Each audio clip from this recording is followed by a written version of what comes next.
Aurora, a Irene, o Dila, depois a Rosalba. Uma é a Gracema e a outra é a Aurora. Terezinha de Jesus Boeira do Zelão. A mãe sempre dizia: Santa Bárbara e São Jerônimo, defende. Santa Barbara, San Simeon, liberatemi da questo tom. Santa Barbara Benedetta, liberatemi di questa saída. Há 67 anos atrás, e foi justamente quando deu a explosão, ela me protegeu, por isso estou aqui.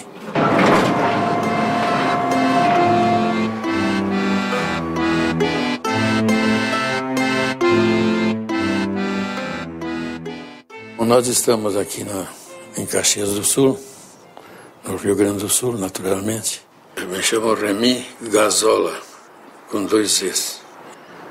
Foi em 1943, eu olhei para o relógio e vi 22 minutos para as 9 horas da manhã, vi o estampido e ali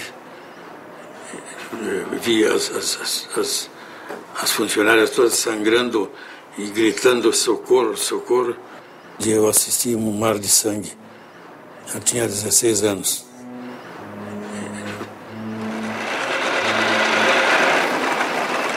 Mas eu não contei da Santa Bárbara, que a minha mãe me mandou comprar um quadro e eu coloquei esse quadro numa parede e quando deu a explosão, caiu todo o pavilhão, menos aquela meia-lua com a Santa Bárbara, só estilhaçou o vidro. Deve estar ainda por lá.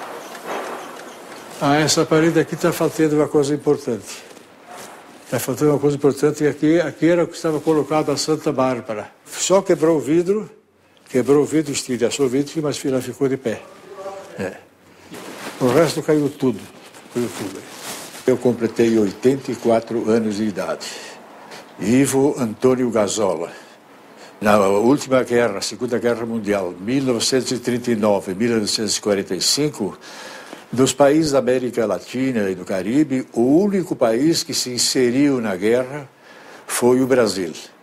E aí, a partir daí, um decreto do presidente Vargas, a empresa foi considerada de interesse militar e requisitada pelo Exército Nacional para produzir material bélico. Bem, a partir daí, eu com os meus 16 anos, eu já fui designado pelo coronel Daniel Balbão. Ivo, você vai ser o homem que vai produzir o explosivo fulminato de mercúrio. O fulminato de mercúrio é o mais terrível explosivo antes da bomba atômica.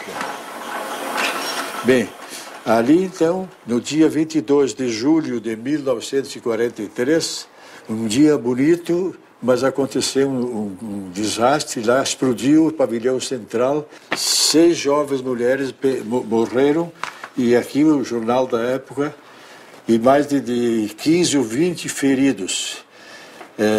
Entre os feridos, inclusive, estavam 2 irmãos meus. O Remy Gazola, que estava junto numa mesa, junto com outras 5 moças. As 5 moças daquela mesa morreram na hora. E ele está vivo ainda. Si sente cantare, cantiam la montanara e viso. Eu nasci de novo, né? Ficou aquela meia-lua na parede e a santa não cai. Imagina uma explosão daquela que até São Pellegrino tremeu. As panelas lá das freiras, lá dos armários da cozinha, diz que tremeram as panelas. Foi um milagre para mim.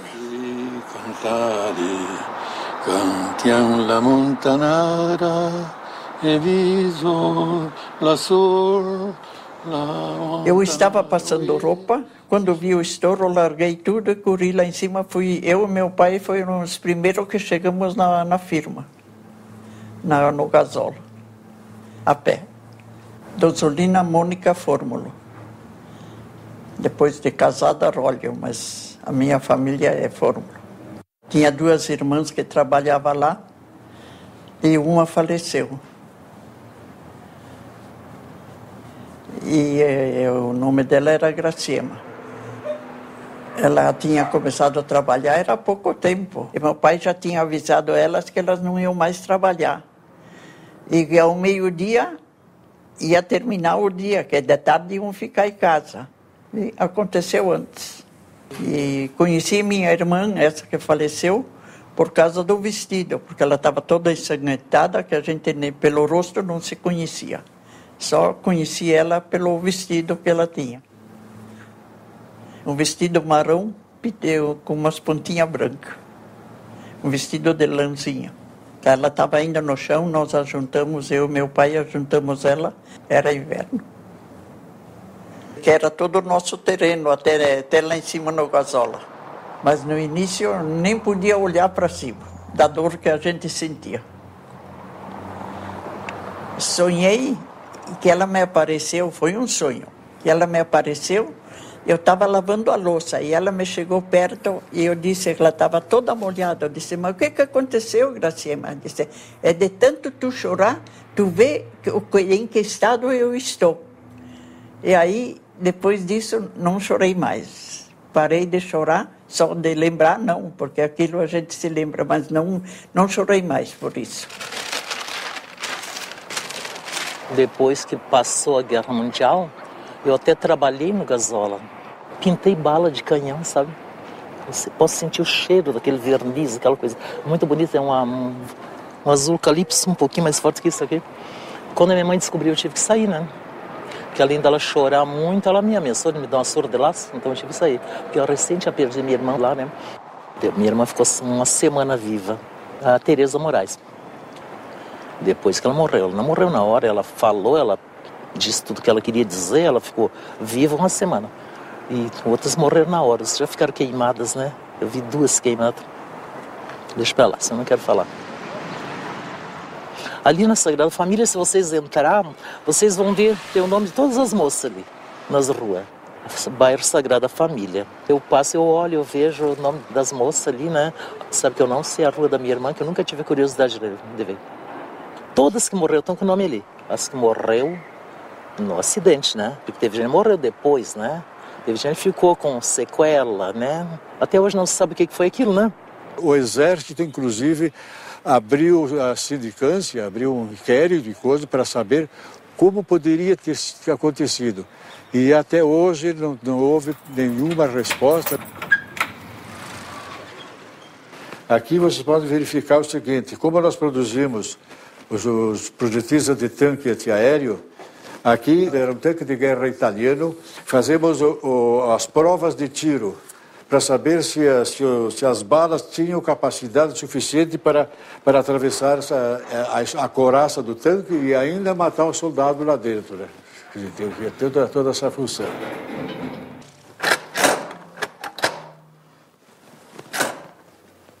Parece que é a Santa Bárbara aquela, não é? Não. Não é Santa Bárbara, né? Tem muita santa aqui, mas não é Santa Bárbara. Aí tem... As moças trabalhavam mais ou menos nessa direção aqui. A explosão foi tão forte que abriu um buraco de 7, 8 metros dessa fundura. E aqui, então, vocês como podem ver, é um monumento em homenagem às moças que estavam servindo a pátria brasileira. Morreram no cumprimento do dever, não é verdade? Odila Guberto, Graciema Fórmulo, Júlia Gomes, Olívia Gomes, Irma Zago e Maria Bom e Tereza Moraes. Bastante mulheres. É a mão de obra mais barata, né? Desde aquela época eles pensavam assim, a mulher ganhava menos do que o homem. Isso é uma coisa que foi injusta. As mulheres realmente trabalhavam em grande quantidade nas vinícolas, nos lanifícios e nas metalúrgicas também. Ah, sim. É a colheita da uva nos parreirais da Luiz Antunes. Caxias, na década de 30, como aqui eram muitos imigrantes que trabalhavam, que viviam, ela teve uma certa polêmica com o governo federal, né, que proibiu a língua, né, a utilização dos falares daqui. E, no entanto, foi exatamente aqui que eu acho que houve um envolvimento maior com a Segunda Guerra Mundial e aonde o governo federal veio buscar apoio até, né? A Gazola foi uma, né? A Eberle também, né? O Lanifício São Pedro também. Eu vim cedo hoje. Eu vim então às 4h30 da manhã. Sem isso aqui nós não era nada. Antigamente todo mundo trabalhava aqui. Os que moravam aqui, né? Eles tinham bastante pedido para os militares. Antes era Lanifício São Pedro. Aqui trabalhava 40% por militar, quase. Bom. Sim. Faziam coisa boa. Era cobertores e tecido para fazer fardamento, né? Aqui, Galópolis? Sim, mas italiano, pai, como era? Sim, profundo, sim. Chamei profundo. Profundo. Da explosão de lá, do Gazola. Eu até conhecia Gazola, duas gurias que morreram queimadas lá. Uma era Júlia Gomes. Eu tenho ainda as feições dela, assim, não loira, mas castanha, claro. Todo mundo na fábrica que chorava. A maioria, muitas se conheciam, né? Caxias é uma cidade que apaga grande parte da sua memória.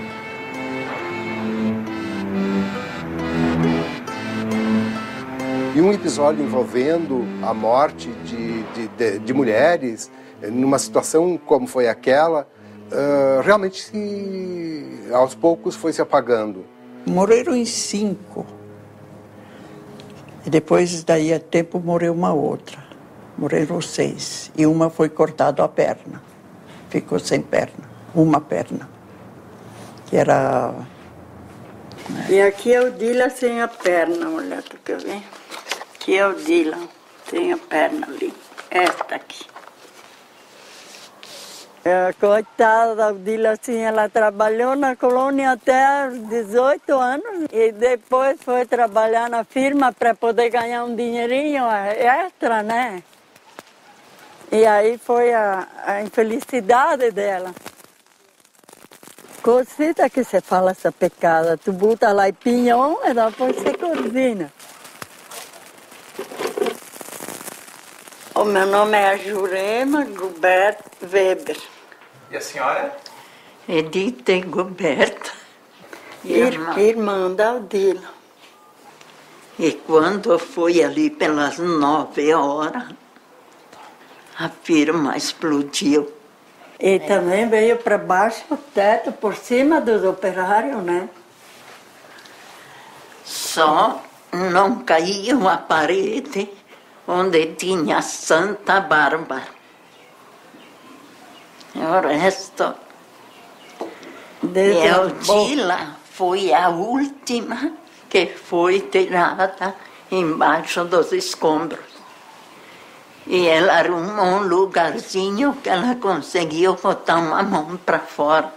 Aí é que eles viram. Então, a Odila era a moça que sobreviveu nesse acidente do Gazola. Uma mulher bonita que tinha vindo da colônia, né, uma grande, ela era clara, assim, loira. Falou pouquíssimo. Falou o que se encontra nesse vídeo, na verdade. Não mais que isso. Era o final da vida dela mesmo. De repente, porque eu estava trabalhando com a cabeça baixa, quando vi, estava embaixo de toda a casa, caiu por cima. Tinha dentro um ferro aqui. Aqui, entrou por aqui, tiraram por aqui. Eu completei 21 anos quando estava ali no hospital, que eles me cortaram a perna sem me dizer para mim. Se eles tivessem me dito, eu dizia, cortem fora o pescoço de uma vez, que então se termina de uma vez. Eu dopo mim não conto teatro nenhum, porque se eu contasse, vocês têm que ficar aqui uma semana. passado vai ficar para sempre. Não é sempre. Tu não esquece nunca das coisas. Até o fim da vida.